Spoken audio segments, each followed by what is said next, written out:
Muy buenas tardes de jueves, el día de hoy, jueves 23 de enero 2025. Nos encontramos en este club de lectura del libro Entrega Incondicional, un programa de Dios para la Victoria, escrito por el doctor Gary North. En el año 2024 inicié mi primer club de lectura con Liberando la Tierra del doctor Gary North como parte del Diplomado en Formación Política con Bases Bíblicas, un libro imperdible, Liberando la Tierra, que nos abrió los ojos el panorama con bases bíblicas de una manera impresionante. Y ahora en este 2025 decidimos iniciar el pie derecho en el mes de enero con este libro que también es imperdible en la vida de toda familia cristiana, de todo hombre, de toda mujer, de todo padre de familia, de todo profesionista, de todo empresario, de todo estudiante universitario, de todo estudiante de secundaria preparatoria que sea homeschooler y también quiera fundamentar las bases de su cosmovisión cristiana bíblica. Estamos grabando estas sesiones para que se pueda difundir en formato de audiolibro este importante libro de entrega incondicional para aquellas personas que no sepan leer o que por dificultades de la vista se les dificulte leer. El día de hoy me va a acompañar a la lectura Ana Martín desde Tamaulipas y Zaira Cepagua, me parece que está en la Ciudad de México. Agradezco que está aquí presente también Elizabeth Gutiérrez desde Monterrey y todos los miembros del club. Les mando un cordial saludo. Muchos de ellos ven estas grabaciones en diferido. Comienzo y les recuerdo que es importante tomar notas a lo largo de la lectura y en su momento, en la segunda parte de este club, haremos resolución de dudas, preguntas, comentarios y entablaremos este diálogo que tanto nos enriquece y nos edifica con base en lo que vamos aprendiendo. Inicio la lectura. Capítulo 2. El hombre. Cuando se trata de llegar al meollo de un asunto, por lo general es mejor ir a sus orígenes. ¿Cuál fue el origen del hombre? La Biblia nos proporciona la respuesta.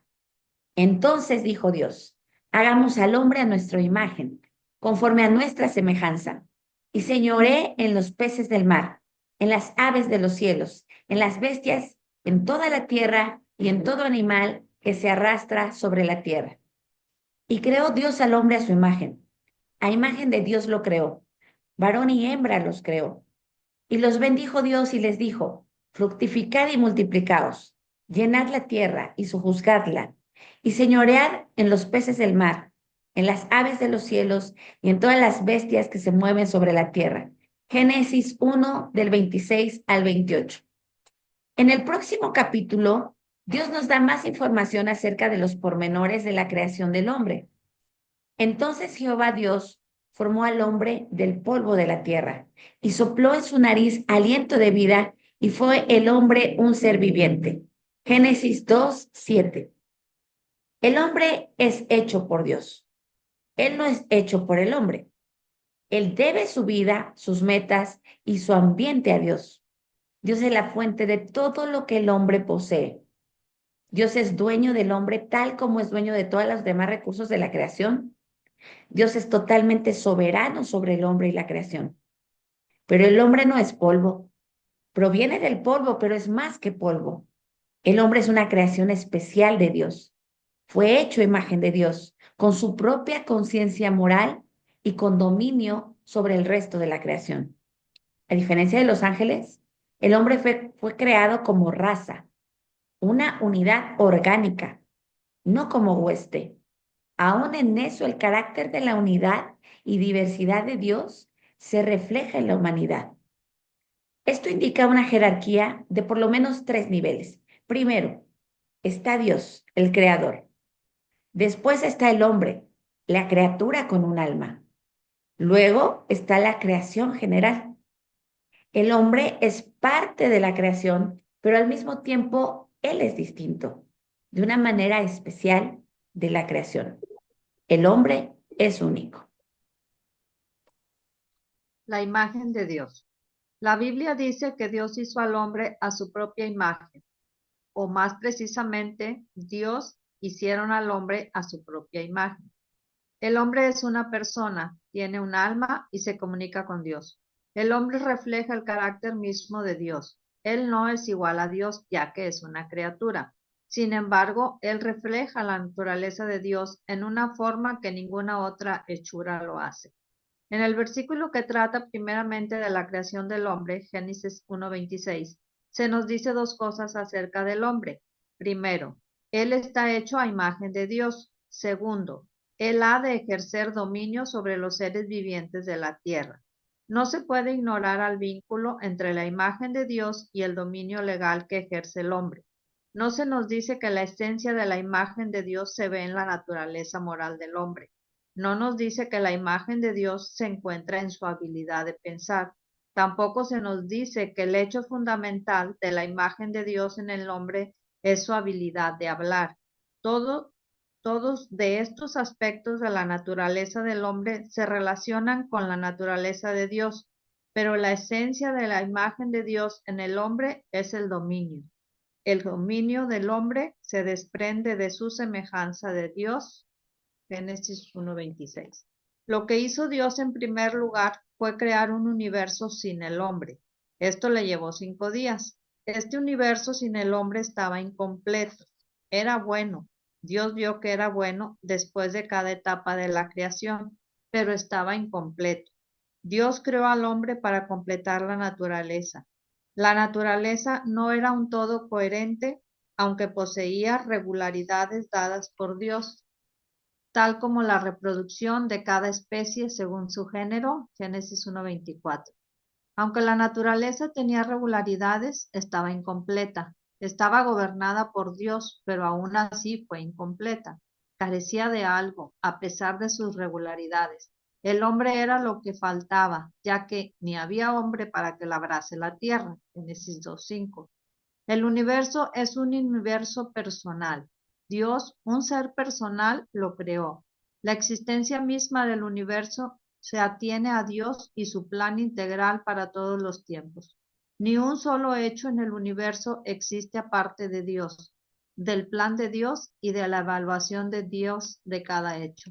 Nada en el universo existe aparte de Dios, de su plan y de su juicio.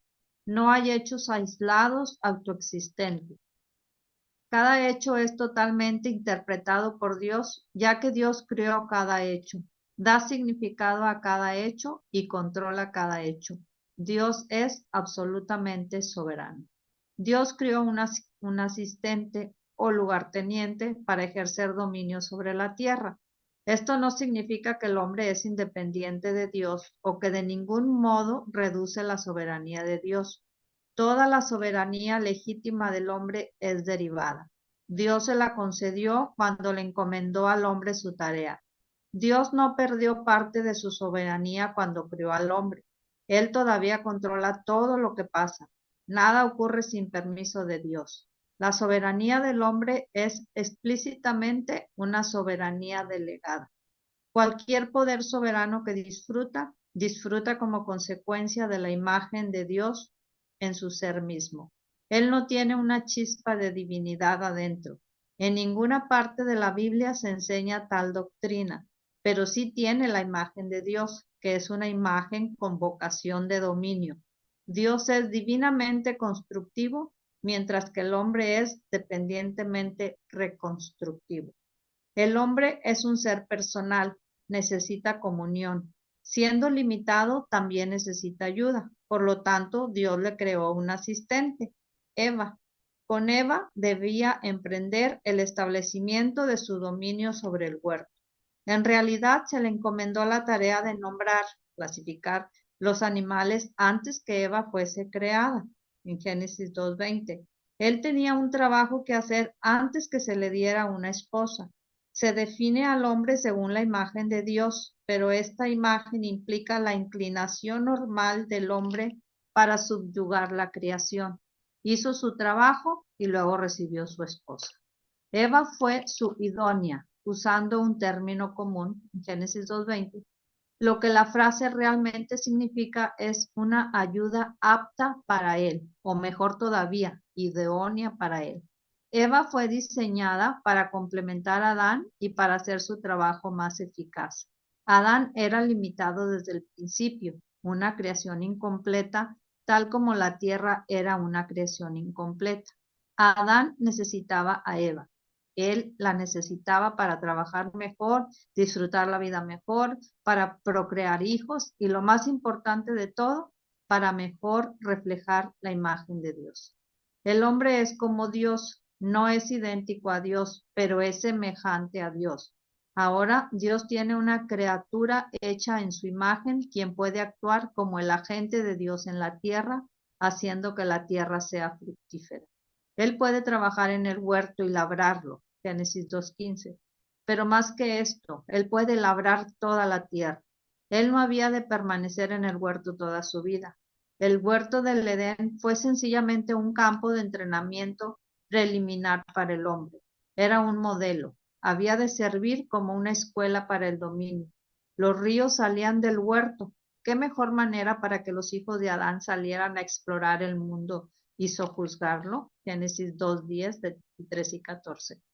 El hombre debe ejercer dominio, pero esto no debiera servirle de excusa para abusar de sus poderes. Él había de adornar, no asolar el huerto. Él había de tratar bien las criaturas de Dios, ya que estaba representando a Dios sobre la tierra. Él había de cuidar de la creación de Dios como un mayordomo cuida la propiedad de su amo. Inexorablemente, el hombre ha de ejercer dominio.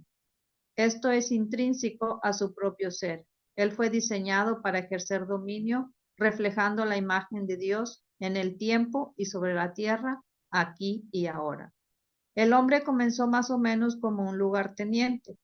A Eva se la podría considerar un oficial subalterna, si bien en aquellos días no había una regla que prohibiera que los oficiales confraternizasen con los oficiales subalternos. Él tendrá la oportunidad de llegar a ser un capitán, un mayor, hasta un general de una estrella. Los encargos de Dios eran su prueba.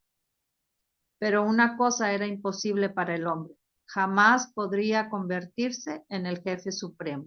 Nunca podría llegar a ser la única autoridad. Nunca podría llegar a ser Dios. Pero eso es exactamente lo que quiso llegar a ser. Adelante, Zaira. La caída. El maligno se acercó a Eva, la subalterna, y le dijo que violara la ley de Dios. Él le dijo que en realidad no moriría el día que comiera del árbol. Génesis 3:4. Por el contrario, le dijo, se abrirán tus ojos. Ella llegaría a ser como Dios, sabiendo el bien y el mal. Génesis 3:5. El llegar a ser como Dios, qué oportunidad tan maravillosa. Sin más ni más, divinación al instante. No más oficial subalterna, ni para ella ni para su marido. Ella quería ser jefa suprema. ¡Qué promoción! Ya no más labor de años en el huerto, y luego en todo el mundo. Satanás, el rebelde número 1 del universo, sabía cómo fomentar rebeliones. Él fue la fuente obvia del descontento. Eva.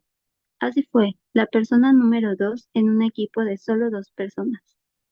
De verdad, ella realmente era número 5, si contamos las 3 personas de la Trinidad. Ella ocupaba el último lugar. Pues bien, ¿quién podría ser un mejor candidato para fomentar una rebelión? Así lo calculó Satanás. Eva comenzó a dar órdenes. Violó así la instrucción explícita de Dios, la cual le habría sido comunicado a ella por su marido. Dios había prohibido a Adán que comiese del árbol antes de crear a Eva. Génesis 2:17. Satanás se le acercó repitiendo las palabras de Dios, selectivamente, desde luego, como Satanás siempre lo hace, a fin de recordarle la prohibición a la pareja. Luego, él le dijo que realmente no sería tan peligroso, y además, el resultado sería el dorado, el llegar a ser como Dios. Ella comió, y le dio de comer a su marido. La jerarquía de autoridad fue así quebrantada. Satanás, el cabecilla, logró que la mujer comenzase la rebelión. Poco después, su marido se le unió, rechazando las instrucciones explícitas de Dios, y comió. Así trajo Satanás el desbarajuste al Edén. La perspectiva tradicional de este evento entre los cristianos, perspectiva que comparto, es que Satanás quiso ofender a Dios al ganarse la lealtad del hombre, portador de la imagen de Dios. En otras palabras, Satanás buscó ganarle a Dios atacándolo por medio del hombre. Él usó al hombre para desbaratar el universo de Dios. Él pensaba impedir los planes de Dios al incitar al hombre a quebrantar la ley de Dios. Esto es una especulación teológica, pero tiene mucho sentido, dado el cuadro en Génesis 2. Pero sucede que Dios declara su intención de usar al hombre para desbaratar el plan de Satanás para el universo. Dios le dice a la serpiente, y pondré enemistad entre ti y la mujer, y entre tu simiente y la simiente suya. Esta te herirá en la cabeza, y tú le herirás en el calcañar. Génesis 3:15. Esto es exactamente lo que ocurrió en la cruz. Satanás hirió el calcañar del Hijo del Hombre, Jesús, pero al satisfacer la justicia santa de Dios por su muerte, Cristo hirió la cabeza de la serpiente. Cristo hizo posible que su pueblo se escapase de la ira preparada para Satanás y sus huestes. Mateo 25:41. Satanás había esperado usar al hombre como un peón en una especie de partida de ajedrez cósmico, pero Dios tomó ese mismo peón e ideó una estrategia contra Satanás, usándolo para derrotarlo. La señal clara de que el momento crítico de la partida había cambiado fue la crucifixión y resurrección de Jesús. Es obvio que la partida no ha terminado, pero el hombre, el peón en que se basaba Satanás, es ahora una raza dividida, como los ángeles, que están también divididos. Las huestes humanas de Dios tienen asegurada la victoria. Paulatinamente, las huestes de Dios, en los cielos y sobre la tierra, siguen rechazando el reino de Satanás. La última fortaleza de Satanás es el infierno, pero la Iglesia de Jesucristo está avanzando hacia su última fortaleza, y las puertas del Hades no prevalecerán contra ella. Mateo 16:18.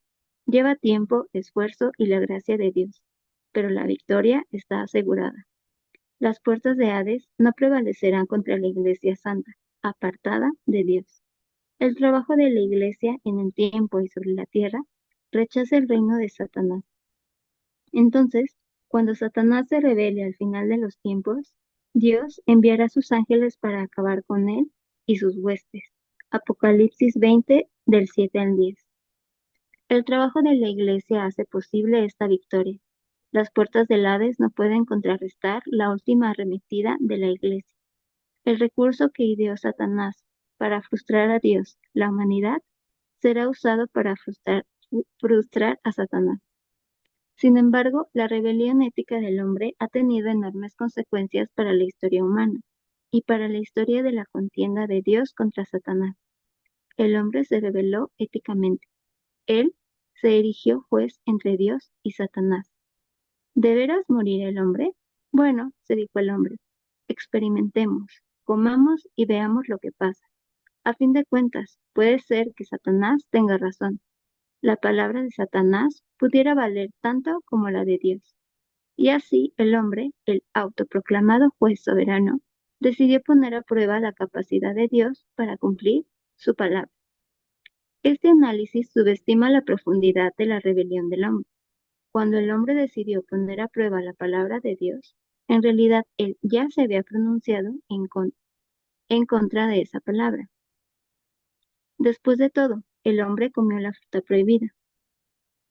Dadas las consecuencias espantosas prometidas por Dios, el riesgo era grave. De hecho, el riesgo era tan grave, tan grande, que solo alguien convencido que la palabra de Dios no podía ser cierta se arriesgaría a correr. El hombre estaba acusando a Dios de mentiroso, tal como Satanás le había acusado. Implícitamente estaba el hombre llamando a Satanás el portador de la verdad y de la luz, al mismo tiempo que Dios era sencillamente un déspota mentiroso que puso al hombre bajo una restricción intolerable y completamente innecesaria. Ese es el verdadero significado de sus acciones. Satanás les prometió que serían como Dios, sabiendo el bien y el mal, pero la palabra hebrea va más allá. Quiere decir determinando o estableciendo, no solamente sabiendo pasivamente el bien y el mal. Por su acto de desafío, ya estaban afirmando su posición de igualdad con Dios. Peor aún, ellos creían establecerse como jueces supremos entre Dios y Satanás. pondrían a prueba la palabra de Dios y la de Satanás. Ya habían decidido que la palabra de Satanás era verdadera. Satanás podía ofrecerles algo a cambio de nada, la posición de dioses, determinadores del bien y el mal, sin largos años de servicio subordinados a Dios como labradores del huerto y cultivadores del mundo, sin arriesgar su propia codiciada posición como el ser supremo del universo. ¿Y por qué no? Al afirmar su derecho a juzgar entre Dios y Satanás, ellos ya habían implícitamente reconocido la soberanía de Satanás como el portador de la verdad. Satanás siempre podría demandar una subordinación total, dado su gran poder comparado con el del hombre, si Dios no lo protegiera. Eso es lo que el libro de Job nos revela como el pensamiento de Satanás antes de la cruz del Calvario. Él tenía que pedir permiso a Dios para poder hacerle daño a este hombre justo. Job 1 del 6 al 2. Satanás concluyó que sin la protección de Dios, el hombre no le causaría ningún problema. Siendo así, ¿por qué no dejar que el hombre se creyera ser el juez soberano entre Dios y Satanás? Ya se daría cuenta el hombre que no tenía ningún poder, que la muerte se lo llevaría. ¿Se murió el hombre aquel día? Sí, espiritualmente, en principio. Pero Dios no mató su cuerpo aquel día. ¿Por qué no? Dios tuvo misericordia con el hombre porque ya estaba fijado el tiempo para el sacrificio de Cristo. Dios tuvo misericordia con el hombre por causa de Cristo. Esto puede parecer difícil de creer, pero la Biblia así lo enseña. Gracias a Cristo y la Iglesia de Cristo, la Asamblea de los Santos, Dios preservó las vidas de nuestros primeros padres. El Nuevo Testamento nos cuenta, tocante a tocante a la obra sanadora de Dios, que Él nos salvó y llamó con llamamiento santo, no conforme a nuestras obras, sino según el propósito suyo y la gracia que nos fue dada en Cristo Jesús antes de los tiempos de los siglos. Segunda a Timoteo 1:9. Pablo repitió este mensaje en varias de sus cartas.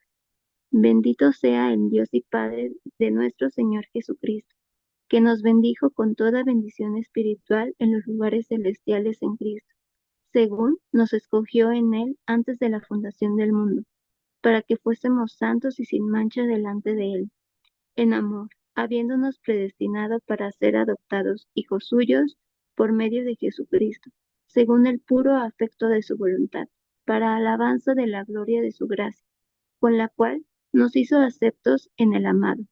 Efesios 1, del 3 al 6. Antes de la fundación del mundo, el aplastamiento de Satanás y las bendiciones de Dios para con su pueblo fueron asegurados antes que Adán se rebelara. La caída del hombre fue real, ocurrió en el tiempo y en la tierra. Los implicados eran el primer hombre y la primera mujer. Satanás, el ángel rebelde, también estaba implicado. Esto no es un drama moral escrito por un obscuro sacerdote hebreo hace alrededor de 3500 años atrás. Esto no es una novela mítica susurrada en ceremonias secretas durante los ritos de iniciación en los desiertos de Palestina. La palabra de Dios dice que esta rebelión realmente ocurrió en el tiempo y en la tierra, y que la razón por la cual hoy estamos en aprieto es porque nuestros padres tomaron una desastrosa decisión. Ahora bien, la respuesta inmediata de los hijos de Adán y Eva suena más o menos así. Bueno, pero no me echen a mí la culpa. Yo hubiera tenido más juicio que ellos. Yo no hubiera tocado esa fruta, ni siquiera la hubiera mirado. Yo no tengo la culpa, yo no estaba allí. Desde luego, esa es la respuesta típica de los rebeldes arrogantes. He aquí a Adán y Eva, creados perfectos, sin historial alguno de pecado. Ellos tenían comunión con Dios. No había pecado alguno que los separase del Dios Santo. Y estos dos seres, creados buenos, se rebelaron. Y actualmente encontramos a su descendencia, puros rebeldes, separados de Dios por una montaña de pecados, ciegos al castigo que aguarda a todos los rebeldes éticos, tratando de convencerse a sí mismos, y a Dios también, que todo hubiera sido muy diferente si alguien tan maravilloso como ellos hubiesen estado en el huerto del Edén.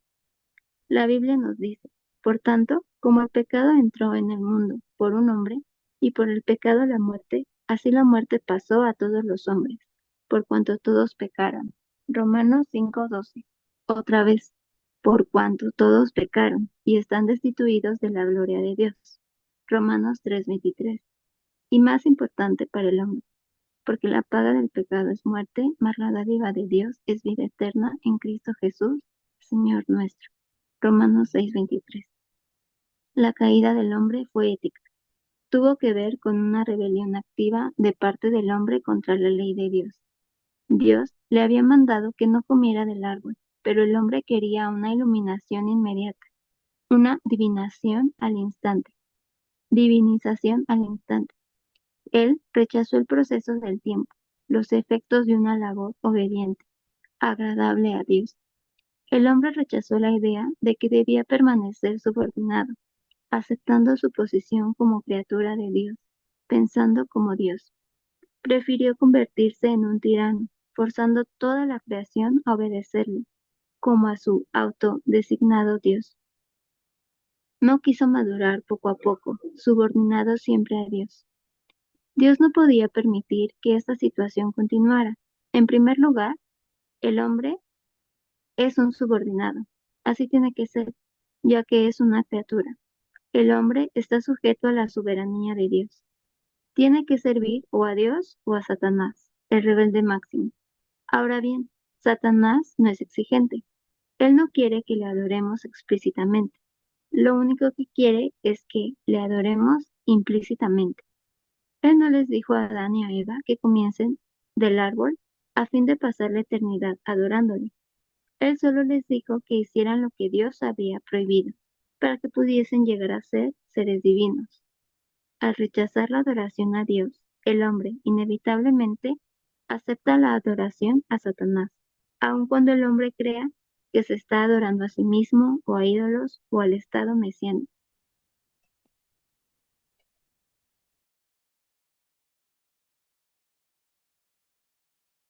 Si quieres te ayudo a leer, Zaira, como tú me digas. Sí, perdón. Dijo Cristo, ninguno puede servir a dos señores, porque o aborrecerá al uno y menospreciará al otro. No podéis servir a Dios y a las riquezas. Mateo 6:24. El hombre no puede actuar como árbitro entre Dios y Satanás. No puede poner a prueba la palabra de Dios. Él no puede servir a ambos ni a ninguno porque, aunque crea que no está sirviendo ni al uno ni al otro, el hombre tiene que servir. Él fue creado como el representante de Dios sobre la tierra. No puede escapar a la llamada, vocación, trabajo, etcétera, ante Dios. Él no puede escaparse de su propia esencia. Él fue destinado para adorar a Dios. Él fue hecho para ser un subordinado obediente. Ahora bien, es posible que sea un subordinado desobediente, pero siempre será un subordinado. El hombre de dominio es siempre un hombre subordinado. El hombre ha intentado escapar de esta posición de muchas maneras. En el Edén lo intentó al afirmar su propia soberanía por encima de Dios. Él pondría a prueba la fiabilidad de la palabra de Dios. ¿Qué pasó en realidad? Terminó siendo un subordinado de Satanás, éticamente hablando. Hablando metafísicamente, no me gustan palabras como metafísica, pero no sé qué otra usar, permaneció bajo subordinación de Dios. En el mundo real, mundo en el cual Dios es el soberano indiscutido, el hombre era, es y siempre será subordinado a Dios. Pero en su conducta se rebeló éticamente. Él no dejó de ser hombre, no dejó de estar bajo el control soberano de Dios, no dejó de ser un lugarteniente encargado de la tierra, no dejó de ser un hombre de dominio, pero se convirtió en un hombre de dominio distorsionado, un rebelde. El hombre tiene que subordinarse, el hombre tiene que dominar. ¿Cómo puede hacer las dos cosas? Bajo su instrucción original, sería súbdito de Dios y al mismo tiempo gobernante de la creación. Desgraciadamente ahora habiendo declarado su independencia de Dios, está sujeto al poder de algún aspecto de la creación. Intenta gobernar por derecho propio, pero se convierte en un subordinado de Satanás. Como ya he dicho, Satanás no es exigente. El hombre puede sujetarse éticamente a cualquier aspecto de la creación. A Satanás no le importa. El hombre puede fijar sus esperanzas en cualquier cosa, total que no sea el Dios de la Biblia. El hombre puede obedecer a cualquier cosa o a cualquier persona, con tal que no sea la ley de Dios. Pablo escribió estas palabras en cuanto a la capacidad del hombre de creer en cualquier cosa, por tonta que sea, a fin de no tener que creer en Dios. Porque la ira de Dios se revela desde el cielo contra toda impiedad e injusticia de los hombres, que detienen, al pie de la letra, retienen, represan, refrenan, sofocan con injusticia la verdad.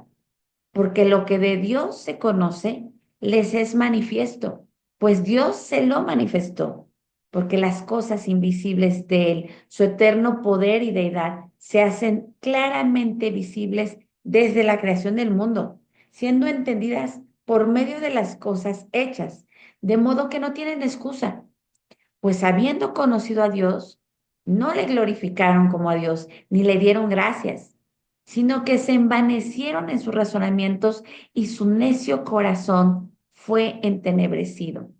Profesando ser sabios, se hicieron necios y cambiaron la gloria de Dios incorruptible en semejanza de imagen de hombre corruptible, de aves, de cuadrúpedos y de reptiles.